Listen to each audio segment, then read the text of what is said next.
एक बड़ी खबर आ रही है पड़ोसी मुल्क नेपाल से।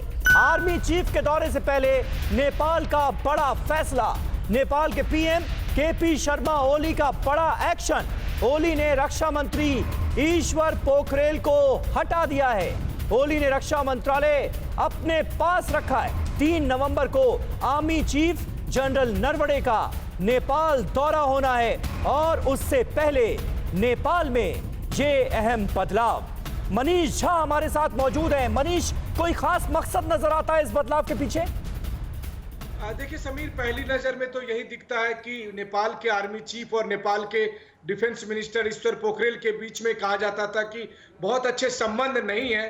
साथ ही उनके डिफेंस मिनिस्टर पर यह भी आरोप लगा था कि उनकी वजह से नेपाल की आर्मी बेवजह नेपाल की अंदरूनी राजनीति में बार बार घसीटी जा रही थी। वहीं दूसरी तरफ यह भी देखा जा रहा है कि दरअसल इसके पीछे में प्रधानमंत्री ओली ने अपने एक विश्वासपात्र जो लोग हैं, विष्णु पौडेल, जिसको उन्होंने वित्त मंत्री बनाया है, उसको वो उन्होंने एलिवेट किया है। और जो पोखरेल साहब थे, जो कि रक्षा मंत्री थे वहां के, उनको उन्होंने साइडलाइन करते हुए प्रधानमंत्री कार्यालय का कार्यभार संभाल दिया है। तो कुल मिलाकर अगर देखा जाए तो ओली साहब ने पार्टी में अपनी पकड़ को मजबूत करने के लिए ये कुछ फेरबदल किए हैं, जिसकी वजह से ये अनुमान लगा। ठीक है मनीष, मैं आता हूं आपके पास। सुमित चौधरी हमारे डिफेंस करेस्पॉन्डेंट हमारे साथ जुड़ गए हैं। लेकिन सुमित, सबसे बड़ा सवाल जो जहन में खड़ा होता है वो ये कि आर्मी चीफ नरवणे 3 नवंबर को जा रहे हैं नेपाल और उससे ठीक पहले ये अहम बदलाव। केपी शर्मा ओली रक्षा मंत्री को हटाते हैं, रक्षा मंत्रालय अपने पास ले लेते हैं। इन दोनों चीजों में लिंक है क्या कुछ?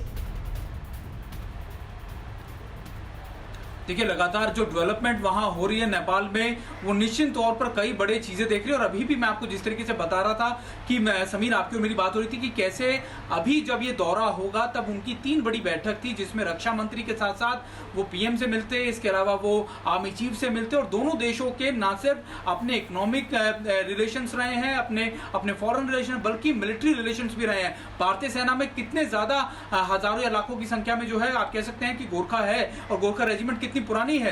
तो अगर इस तरीके के बदलाव किए गए हैं और खुद उन्होंने वो डिपार्टमेंट यानी ये मिनिस्ट्री अपने पास रख ली है, तो निश्चित तौर पर इसके संकेत या फिर इसके इंडिकेशन जरूर इस आने वाली बैठक में होंगे। हालांकि ये दौरा उनका एक कर्टसी दौरा था जो फरवरी में होना था, लेकिन क्योंकि कोविड के चक्कर में, लॉकडाउन के चक्कर में अब ये दौरा जो है अब किया जा रहा है। लेकिन अभी का समय सबसे ज्यादा क्रूशियल है, सबसे ज्यादा इंपॉर्टेंट है, क्योंकि नेपाल को लेकर बहुत ज्यादा चीजें सामने आई। जी समीर। चलिए, शुक्रिया सुमित आपका। ईश्वर पोखरेल को हटा दिया गया है, जो कि रक्षा मंत्री थे। नेपाल के जनरल नरवणे के दौरे से ठीक पहले ये अहम बदलाव हुआ है, जिसके बारे में आपको बताना बहुत जरूरी था। अड़ी सोमवार से शुक्रवार शाम 6 बजे सिर्फ TV9 भारतवर्ष पर।